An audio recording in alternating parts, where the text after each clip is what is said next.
Here's our Z50 engine, apart now. We fired it up, and the smoking just got worse and worse and worse. So we took it apart.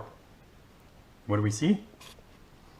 A little bitty exhaust valve, has some burning, doesn't look like it's sealing very well. Profile almost looks like a pizza cutter, that's trash. Intake valve, also looks like a pizza cutter, it's pretty sharp, no more margin left, trash. Our cylinder head, this is recessed in there pretty deep, so this would either need a valve job and a redo. When we took the exhaust valve guide seal out, it was petrified as a rock. That's probably why the thing wouldn't stop smoking.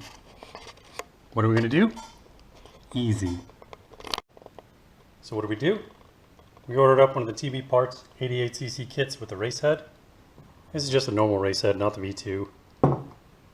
Got a high volume oil pump, all the associated parts with it, and we got the kit with the larger 20mm carb.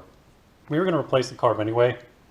Our OEM one was pretty worn out and had some cracks in it that I found, so it wouldn't stop leaking. So we're just going to go ahead and start over, give this thing some serious stock wheelbase power.